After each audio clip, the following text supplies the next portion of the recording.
This podcast contains adult themes and graphic violence. Listener discretion is advised. Hi, I'm Renee, and welcome to Beyond Contempt True Crime. I was searching through newspaper archives, and I ran across an article that listed out the major stories in Wisconsin in 1994. The top story of that year was an inmate at Columbia Correctional Institute beat Jeffrey Dahmer to death with a metal bar. Another story for that year reported that hundreds of people were searching for 12-year-old Cora Jones in Weyauwega, Wisconsin. She was biking by her grandmother's home, and a few days later she was found strangled. Officials let convicted sex offender David Spanbauer out on parole 3 years prior. He had not only murdered Cora, but he'd also killed 2 other people after they released him from prison. Then, in Jefferson, Wisconsin, there was a teacher's aide accused of having 3 teenagers kill her husband for money, cars, and jewelry. This is the story that brings us together today. We have many small towns and rural areas in Wisconsin. Often, people grow up in these places and never leave. Outsiders might gravitate towards and even move to these small cities because this way of life is desirable. Jefferson is one of those sleepy Wisconsin cities that holds 8,000 people. Blink, and you might miss it. Jefferson is not far away from Wisconsin's larger cities. It's located 35 miles west of Milwaukee and 25 miles east of Madison. Jefferson is a family-friendly place with bike trails and lakes for fishing. The biggest news of the summer is discussing which band is signed on to play at the Jefferson County Fair. Crime is virtually non-existent, and people don't feel like they have to lock their doors. The city of Jefferson can go several years with no recorded murders, and in fact, the last 15 years only had 4 murders on the books. It's not really a place where you anticipate a murder for hire plot to unfold, and you don't expect the involvement of high school students. But that's exactly what happened. You're listening to Episode 8, The Murder of Ruben Borchardt. On April 3rd, 1994, it was right before dawn on Easter morning, and 16-year-old Chuck Burkhart heard noises at 3:35 a.m. He fell asleep again, but woke up when the noises continued. He wasn't sure what was going on. Chuck was an experienced hunter and knew he smelled gunpowder. He headed to the living room and heard moaning that was coming from the basement. Chuck headed towards the noise and found the phone was off the hook. The phone's receiver was laying on the ground, detached from the cord. He continued downstairs and saw his dad, Ruben, slumped in a chair. His shirt was covered in blood, and someone had shot him in the chest. 40-year-old Ruben was lucid enough to talk, but he was having a hard time breathing. He said 2 guys did it. He also said, "Oh God, I'm dying." Chuck called 911. Deputies arrived on the scene. They tried to med-flight Ruben to Madison for treatment, but he didn't make it. Ruben's wife, Diane, and their youngest daughter, Reagan, were 3 hours away in Tomahawk, Wisconsin, visiting grandparents. The Borchardt family was devastated. Diane worked at Jefferson High School. When the news of Ruben's death traveled throughout the small community, many of the students felt sorry for Mrs. B.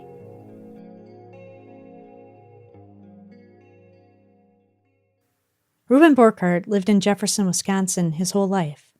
He was that hometown nice guy who could light up a room with a smile, according to his friends. He met a cheerleader named Susan in high school. Their sweetheart romance quickly turned into marriage. The young couple had 2 children, Chuck and Brooke. During a windy snowstorm, Susan had a car accident and passed away near the Borchardt's home. She was pregnant with her 3rd child. Brooke was 3 and Chuck was 1. Ruben was hurting and turned to the church for support. He met a woman named Diane, which he also leaned on for support.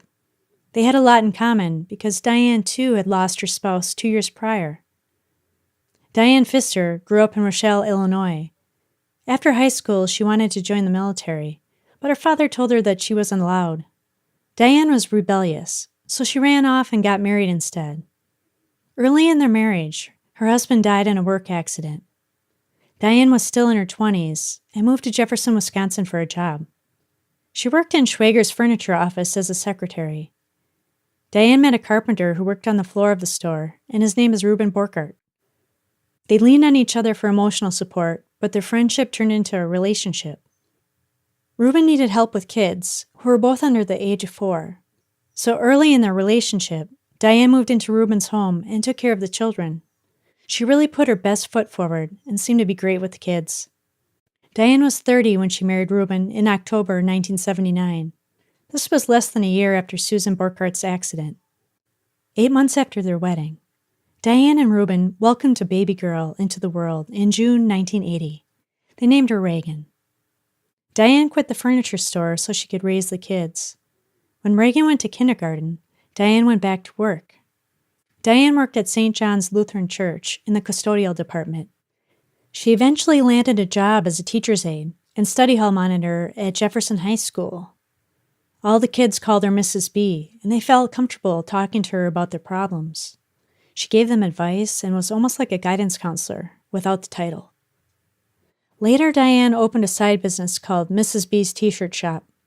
She produced T-shirts for various events in Jefferson. The shop grew her popularity with the high school crowd.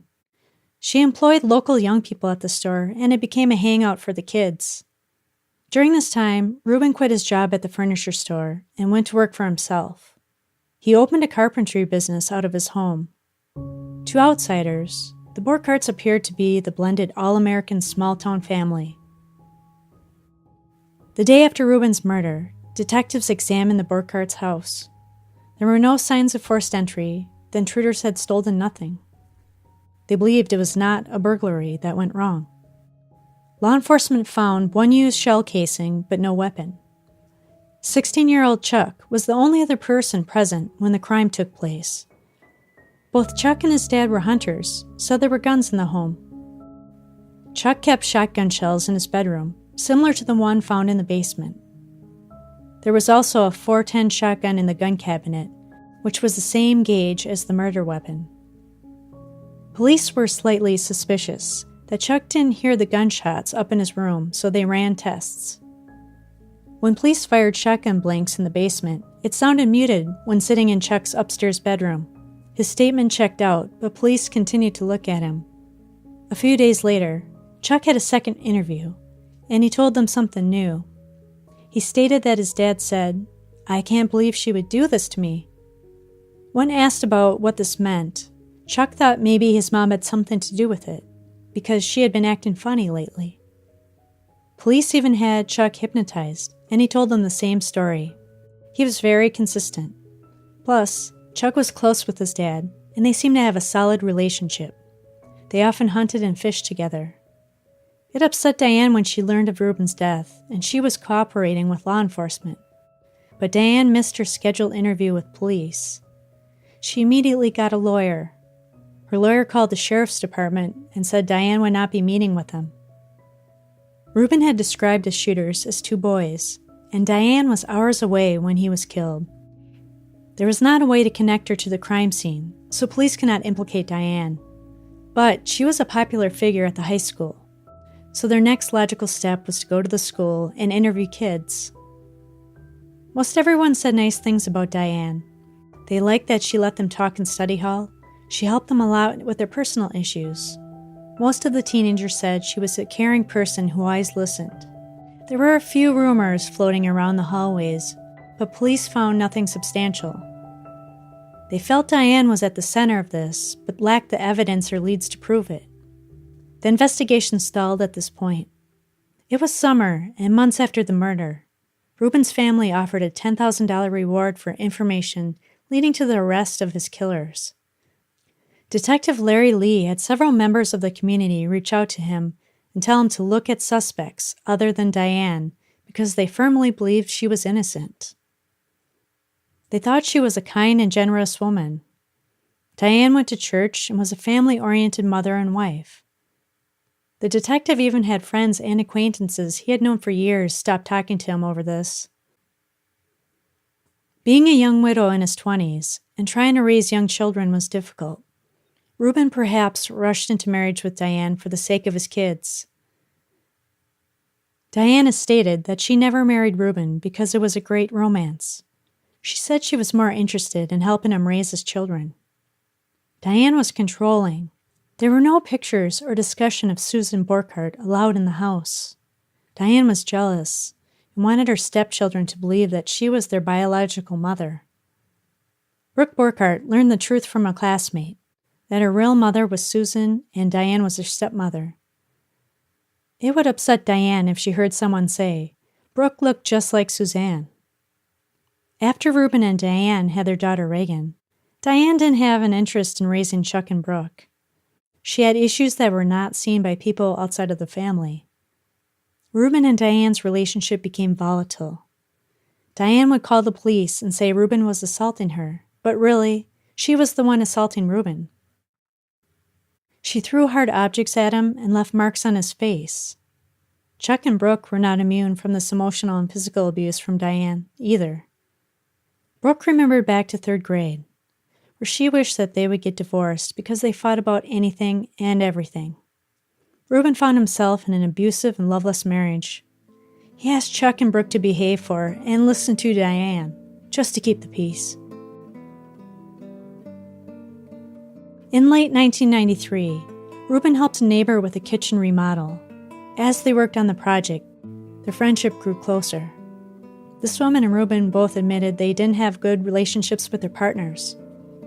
They had an affair, and Ruben was in love. People close to him said that he was the happiest that they had ever seen him.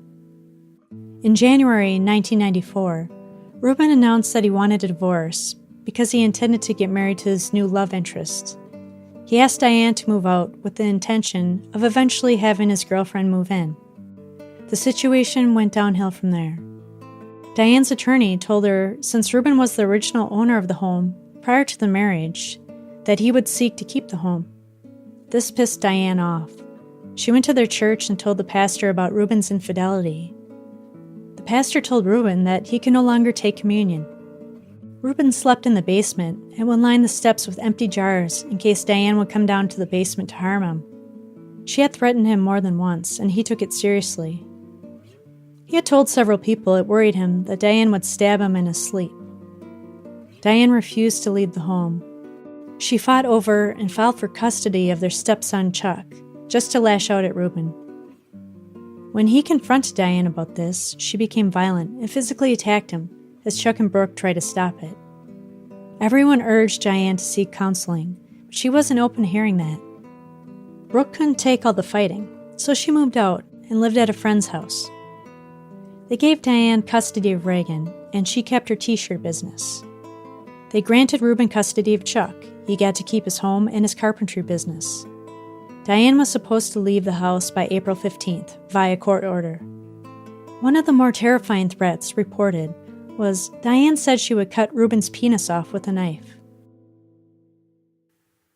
The investigation started moving when police discovered Diane had been manipulating students. They learned that Diane shared her personal troubles with them. She told kids that her husband was cheating on her, and she would cry during study hall. Diane told students that Ruben treats her poorly and beats her. She gave her camera to 2 students and asked them to photograph Ruben with his new girlfriend at the park. The case broke open when police received a call from a student saying he knew who killed Ruben. The informant had an interview with police the next day. He corrected the detectives and said there were 3 boys, not 2 like they had originally thought. Their names were Douglas Vest, Josh Yankee, and Michael Maldonado. The informant provided a specific detail that one boy unhooked the phone from the receiver during the crime. This was a fact that police kept from the public, so it verified the credibility of the informant. 17-year-old Doug Vest was brought in for an interview. Initially, he denied any involvement. Police told him that they knew Josh and Michael took part in the crime, along with the cash payments the boys received for killing Ruben. They also received rings. Doug wondered how the police knew about the rings. After that admission, police easily got Doug to confess to the crime. He implicated Josh Yankee, Michael Maldonado, and Shannon Johnson. Douglas Vest was in Diane's study hall and had been voted the sweetest boy at school. 15-year-old Michael Maldonado was well known by police. He had been in trouble with the law before and was a 7th grade dropout. He had never met Diane or Ruben. Michael's connection to Doug was familial because they were cousins. 16-year-old Josh Yonke attended Jefferson High School and was in the school's choir. Doug was Josh's friend. Doug admitted that Mrs. B was the one who wanted Ruben gone. She contacted him several times and said she needed help with getting rid of her husband. All paths in this investigation led back to Diane, but now law enforcement had proof. The dominoes fell quickly. Doug Vest was arrested at the end of the police interview. A warrant went out for Michael Maldonado. He was in Texas when he turned himself in and was extradited back to Wisconsin. They arrested Shannon Johnson while she was at work. She witnessed the plot negotiations and had threatened Doug Vest. She said he better not tell the police about Diane's part in the crime. On September 29, police went to Jefferson High School with warrants and arrested Josh Yonke in the middle of class. They arrested Diane in study hall, and she protested as they took her away. Students were in shock when they saw their favorite teacher being led out of the door in handcuffs. Many citizens in Jefferson were just as shocked, and the community was split on Diane's innocence. At the John Doe hearing, 15-year-old Tim Quintero gave his testimony. He was another one of Doug Vest's cousins and was originally targeted by Diane. She told him that she didn't want her husband around anymore. Diane gave him directions to her house and had drawn a layout of the Borchart's home. He refused to help her. Unfortunately, Tim did not tell police, the principal of the school, or his parents, but he saved the map. A handwriting expert verified that the map was drawn by Diane. Tim was given immunity and was never charged with the crime. The Josh Yonke trial never materialized. The prosecution offered him a deal since he was the one who waited outside the house when the crime occurred. He pled no contest to second-degree intentional homicide, and his recommended sentence was 13 years. He admitted to his role in the murder, which was to disable the phone and to handle Chuck Borkhart if he woke up during the attack. When Josh went before the court, the judge disregarded the plea deal because he thought the crime was so atrocious, and he sentenced him to 18 years. Josh served some of his time and was released on parole in 2006. The Doug Vest trial. Doug Vest was also offered a plea deal of 13 and a half years. Instead of taking the deal, he opted to go to court because he wanted a lesser charge than second-degree intentional homicide. But Doug was the one who planned the murder. He recruited Maldonado and Yonke. He was interested in the payment offered by Diane. Doug admitted that he was present when Ruben was shot. Police had a signed confession admitting his part in the murder. The prosecutor would not give him a lesser charge.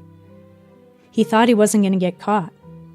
Shannon Johnson was planning on committing suicide, and Doug figured the police would pin the crime on her. Going to trial was not the best path for Doug, because it didn't lead to lesser charges or a shorter prison sentence. He was found guilty of first-degree murder and received life in prison. He was to serve 25 years before being parole eligible. Shannon Johnson was initially charged with being party to first-degree intentional homicide. Doug told police that Shannon Johnson threatened him at Mrs. B's t-shirt shop. She said he better go through with the murder or there would be consequences for both Doug and his mom. It was reported that she saw the $600 payment change hands. Shannon was saved by Doug Vest taking his case to trial. When Doug backed out of the plea deal, it would have included his testimony against Shannon. They dropped the party to a crime charge since she wasn't at the scene of the murder. Shannon was found guilty of perjury. She received 80 days in jail and 2 years probation. The Michael Maldonado trial. Both Josh and Doug said Michael was the triggerman. This trial was the most straightforward. Michael took the stand in his own defense, and he said he was sleeping when Ruben was shot. No one believed this. He was found guilty of first-degree murder and received life in prison. He was to serve 50 years before being eligible for parole. The Diane Borkhart trial. It concerned law enforcement that Diane wouldn't be convicted because she didn't pull the trigger. She projected an unassuming and passive personality, but police knew that she was more calculated, and after their investigation, they had uncovered her dark side. But they needed to show that to the jury. The three boys did not have a great home life. Diane targeted Doug and worked on him for months to earn his trust. She had a lot of access to him and time to spend with him because of study hall. Doug said she talked more and more about her problems with her husband. She told him that Ruben beat her. Doug felt sorry for her and wanted to help her. Diane wanted him to murder Ruben, and she was persistent about it. They had several conversations, but she offered money, and that incentivized the boys' motivation. She gave them $600 up front, then offered $20,000 out of the $100,000 from Ruben's life insurance money, 2 cars, and wedding rings. Doug recruited Yankee and Maldonado. Doug and Michael drove to Milwaukee and bought a .410 gauge sawed-off shotgun from Maldonado's gang connections. The day before the murder, Ruben went to Diane's t-shirt shop. Instead of paying for Chuck's glasses, as agreed upon, she bought Reagan shoes. Diane snapped back at him and said he should make better money. She said he spoiled his kids. Witnesses saw her yell at Ruben, and she pushed him out of the shop as she called him scum. That night, Diane provoked Ruben by taking his first wife's sewing machine. She threatened to sell it. Diane was physical with Ruben, but he refused to fight back. As she was hitting him with an object, he took hold of her arms to stop the beating he was receiving. In this process, Diane bruised herself and immediately called the police on Ruben. She said that he was getting violent with her. Law enforcement came to the house and recommended Diane leave to cool down the situation. She took her daughter Reagan and went to Susan's parents' house in Tomahawk, which was strange. She did not have a close relationship with them, and Ruben suspected something was up, but he wasn't sure what it was. Diane had established her alibi. She took their miniature schnauzer, Bugsy, on the trip, which was out of character. She had never taken the dog on a trip before, and Bugsy was an excellent guard dog. He would excessively bark at people when they entered the house. A prosecutor told the court, outside of the jury's presence, that Diane Burkhart had whispered in her husband's ear, "You're dead," prior to her leaving that day. This disclosure prompted Diane to declare that she didn't say that. The 3 high school boys drove to Ruben's house on Easter morning after 3 a.m. Diane told them the shop door would be open. They couldn't find that entrance, so they tried to break into the cellar, but couldn't accomplish that either. They found their way into the house through an unlocked door in the garage. Both Josh and Doug had second thoughts, but not Michael Maldonado. He grabbed the gun and said, "Let's do this." He went inside and the others followed. Josh Yankee disconnected the receiver from the phone cord. He panicked and ran back outside. The other 2 boys headed towards the basement, where Diane told them that Ruben would be sleeping. Ruben was already waking up for church. He and Chuck were going to be ushers at the Easter sunrise service. Ruben was on the steps, probably heading upstairs to wake up Chuck. He took 1 shot from Maldonado and fell backward. Ruben tried to get up, but Maldonado reloaded and shot him a second time. The boys fled to the car. As they drove, they threw the garden gloves that they had worn out the window and tossed the shotgun too. Detectives never recovered the murder weapon. Doug Vest told Diane what they did with the shotgun. Law enforcement suspected that Diane found the weapon and disposed of it herself. The boys went to Milwaukee after the murder and had food at Denny's. Josh Yankee wasn't hungry. The whole situation caused him to lose his appetite. The Manthys, which were Susan's parents in Tomahawk, Wisconsin, received a call about Ruben's murder. Diane acted shocked and showed emotion, but she asked no questions about the crime, which made police suspicious. Susan's parents heard Diane say to Reagan that they would put her in jail. Diane complained to the family's attorney when Susan was mentioned in Ruben's obituary. Ruben's sister Barb had an exchange with Diane a few days after his murder. Diane said family should treat her as a grieving wife if she were to come to the funeral. Otherwise, she would have the body removed from the funeral home. Diane threatened to sue the funeral director for having Ruben's service without her consent because she did not have a role in arranging it. In the end, Diane attended the funeral and played the part of the grieving widow. Josh insisted that he be paid. Ruben's life insurance was frozen, so Diane had no money to pay the boys with. Brooke testified and said her father and Diane were unhappy for the last 10 years that they were together. After Brooke told Diane that she thought her dad was having an affair, Diane's response was vindictive. She said she wanted him dead, and if she couldn't have him, nobody could. Brooke and Chuck both testified that they witnessed Diane verbally and physically abusing their father. People close to the family testified that Diane said she wanted to get rid of Ruben. A juror later noted that every time someone testified to something Diane didn't like or agree with, they could see anger on her face. Diane was rolling her eyes and shaking her head throughout the trial. Jurors realized that she didn't handle criticism well. Diane's attorney, Robert Jackson, went on an attack. He called the kids murderers and liars. Why should the jury believe them? The boys were spreading the blame to save themselves. He attacked the testimony of Vest, who was the only witness for the state who connected Diane to the crime. Doug said Diane gave him money the day before the murder in an envelope at her t-shirt shop. The attorney said that there was no evidence this transaction took place. He questioned Doug's confession and said the police coerced it. The attorney claimed that Doug had seen this story on TV, and he used it so he could point the blame at someone other than himself. He was referring to the Pamela Smart case, where she started a relationship with 15-year-old student William Flynn. Pam threatened to stop having sex with him unless he murdered her husband. She hired him and 3 of his friends to kill her 24-year-old spouse, Gregory Smart. This trial was highly publicized in 1991. Diane's attorney said Doug, Michael, and Josh went to the Borcharts to commit a burglary and ended up killing Ruben. The district attorney pointed out that this line of thinking made no sense. The boys would not fabricate a murder-for-hire killing to the police. A burglary gone wrong scenario would offer a better outcome for them, charge and sentence-wise. Diane did not testify in her own defense. The jury made their decision on May 20, 1995, and announced that 45-year-old Diane Burkhart was guilty. The judge said the evidence was overwhelming. Diane was in disbelief. She had her head down on the table and was sobbing. Diane Burkhart was guilty of first-degree murder and received life in prison. She was to serve 40 years before she was eligible for parole in 2035, when she's 85. They have denied all her appeals and motions for a new trial. Diane has never admitted her guilt. She said there was a conspiracy among law enforcement, and the state pinned the murder on her. Diane stated if she would have really done something to Ruben, she would have never recruited high school students. She would be smart enough to stage a hunting accident or something similar. The Borkhart kids. At the time of the trials, Brooke was a legal adult.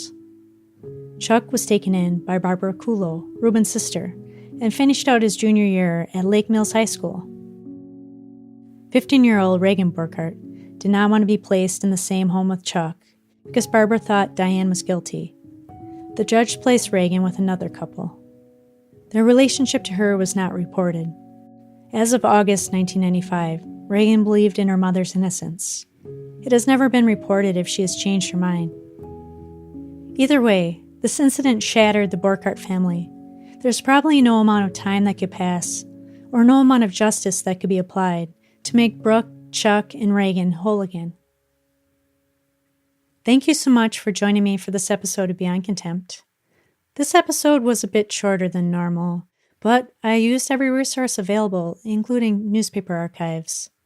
Someone published a book on this case, but they took it off Amazon, and I was never able to track it down anywhere else. Please visit BeyondContemptPodcast.com for links to the sources and music used in this episode. There are many true crime podcasts you can listen to. And, as always, thank you for choosing to listen to this one. If you want to support the show, there are several ways to do that on the website. The featured show for this week is the Going West podcast, hosted by Heath and Daphne. They cover disappearances, murders, and unsolved mysteries that take place in the United States. What's going on, true crime fans? I'm your host, Heath. And I'm your other host, Daphne. And we're from Going West, a true crime podcast where we discuss various murders, disappearances, and unsolved crimes. We release new episodes every Monday, and each week we have a different case to dive into. You can find us over on Instagram at Going West Podcast. And on Twitter at Going West Pod. Listen to some of our episodes on Apple Podcasts, Spotify, Google Play, or wherever you listen to podcasts. You can also find us over on Patreon, patreon.com/GoingWestPodcast, where you can get exclusive, bonus, ad-free episodes every month. If you're looking for a new true crime binge, check out Going West. For everybody out there in the world, keep it real and stay weird. Cheerio.